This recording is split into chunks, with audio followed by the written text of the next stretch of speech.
Let's tackle the deeper meanings of one of the, what you might call, more mystical of the Jesus parables. The ones that he used as metaphors for the kingdom of heaven. This is one you find in Matthew 25, verses 14 to 30. In that teaching, he seems to be suggesting that the heavenly experience that he speaks of is directly related to the integrity of our commitment. Get that phrase right here, the integrity of our commitment, individually, personally, to invest the talents given to us by the Lord of our being, the great creator of all things, that powerful force that takes the raw stuff of the universe and shapes it into all the form and circumstance that we come to know as our lives. You probably remember this story. The Lord was going on a trip and turned the operation of his estate over to his three servants.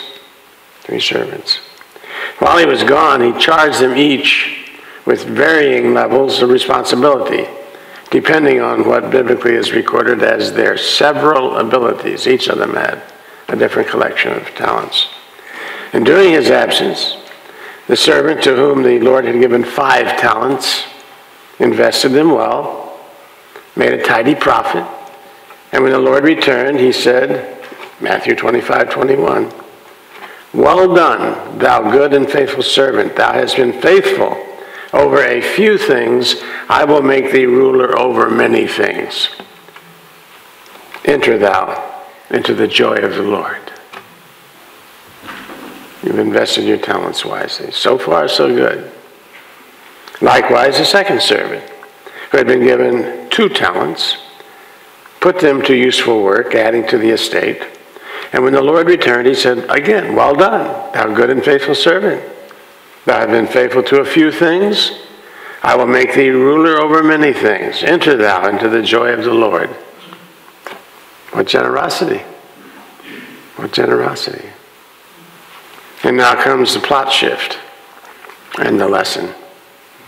The third servant, who had received 1 talent from the Lord, got cold feet about taking a chance of losing what the Lord had given him, and decided to bury his talent in the backyard rather than invest it in gainful activity. Mistake. When the Lord returned and discovered the third servant had not invested his talent and could only return what he had been originally given, well, he was not a happy camper at all.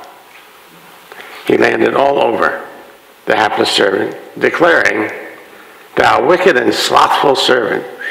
Ooh, it's not pleasant what's coming. "Thou oughtest, therefore, to have put my money into the bankers, and then at my coming I should have received mine own with interest.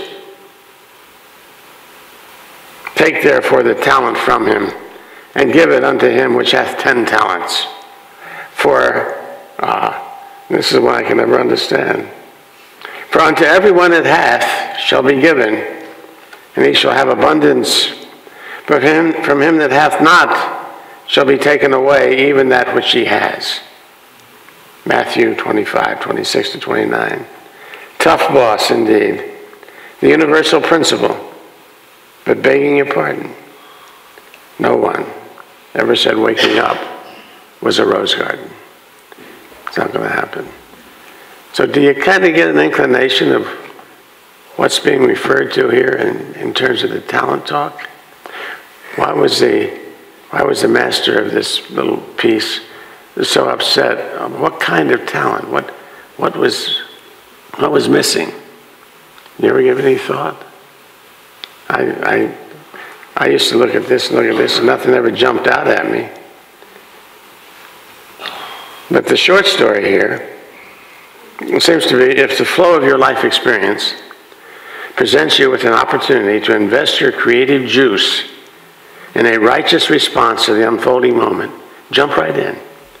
Get your talents wet and enter thou into the joy of the Lord. That seems to be kind of grab it for me. Of course, the invitation to invest our talents occurs on many planes in an infinite variety of ways. The way of things might be calling us out to invest our talent in the more mundane worlds of vocation, or recreation, or politics, or education, or relationships. If that's the case, go for it. Possibilities are absolutely endless. After all, this incarnation is a human one, so enjoy your curriculum.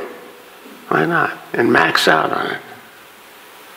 All that being the case, though, something was compelling me to sit with the possibility that there just might be a spiritually oriented category of human activity that would max out the grace of investing some talent in its unique opportunity to know the joy of the Lord.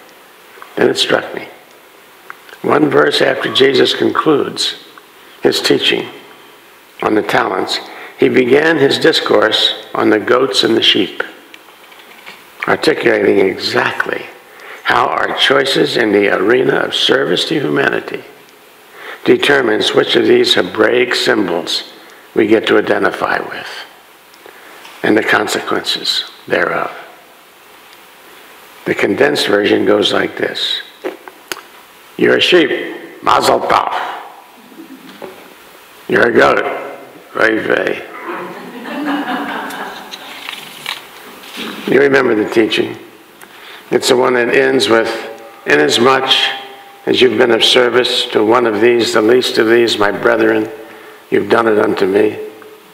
And that earns you the designation of a beloved sheep that sitteth on the right hand of God. That one choice, that one act, to use your creative integrity in the service of someone who's a little on the unfortunate side of this life's moment. I got a hunch that the bottom line of the Jesus ethic occurs in that mystical moment when heart meets heart in an act of loving kindness that elevates both participants to the omega point of the Lord's joy. And that's the way, and that's the payoff for any act of human kindness, be it great and grand or quiet and ever so intimate. In the heart-centered calculus of a Jesus, intention to love is prime. How many or who you love is not all that relevant. Just the intention to bring love into the moment. In the cosmic scheme of things, few of us are called upon to engage our hearts in loving service the world will ever come to know or pronounce great. Now and then, in the chaotic dance of form and circumstance called the life on earth, a Mother Teresa emerges, or a Martin Luther King, or a Gandhi, or a Jesus. And that niche is righteously theirs through the right of consciousness. But be not dismayed. Let's remember what the good mother from Calcutta encouraged us to remember when she counseled. Very few of us will be called upon to do acts of service thought of as great. But all of us can do small acts of service with great love. You hear that? Amen. That's the focal point. That's the checkpoint Charlie time. What is the nature? What is the emotional nature of the energy I'm putting into this act? And if it's love, you're on the track. To the spiritually awakened, it is readily apparent that every act of service dedicated to the alleviation of human suffering, let me read that again. To the spiritually awakened, it is clearly evident that every act of service dedicated to the alleviation of human suffering is an equally vital thread in the fabric of this shared mutuality we call our lives. Ain't no act of love more important than any other act of love. And it's all vital to whether you're hanging out in your life going, oy vey, or whoopee. Remember, for every one of the great examples of clarity and charity and compassion that have found their way into the historical record, there have been countless millions done in graceful anonymity, quiet expressions of nurture and compassion, invested in the sublime business of love and caring. The kind of selfless service that inspires a joyful Lord to whisper in your ear, "Well done, my good and faithful servant. Enter thee into the joy of the Lord." Yeah. So let's remember, every act of loving kindness, regardless of its nature, is equally vital in the sacred geometry of God's compassion. The teachings of Jesus tell us so. Go back to the reward Jesus has the Lord bestowing for investing talents. Notice that it was identical, regardless of the number of talents invested. The servant who invested 5 talents received exactly the same reward as the servant who invested 2. And the servant who was given only 1 talent would have also enjoyed the grace of being a ruler over many things and entrance into the joy of the Lord had he just invested his talent and just taken that opportunity to deliver a loving gesture to the moment that he was being judged on. So that there be no deprecating kind of, there was nothing. Talk about how we respond to the opportunities for service life reveals to us. Each act of kindness is born of a sacred intention that adds to the cumulative grace available to our human family. Every act counts. And on that note of cumulative grace, let your mind play with the question: how far are we from the critical mass point of acts of loving kindness? How far are we from that final gesture of graceful anonymity that's all it takes to tip the scales of humanity in the direction of universal compassion as way of life? Might it be the next one? The cosmic catching on. Wow, I've got it. That hits all 7 billion of us. Oh, yes.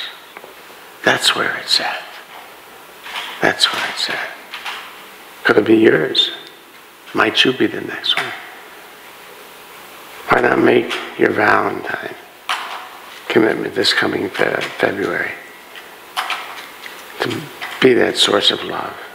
And sit back and enjoy the grace. Thank you. Thank you, thank you, thank you.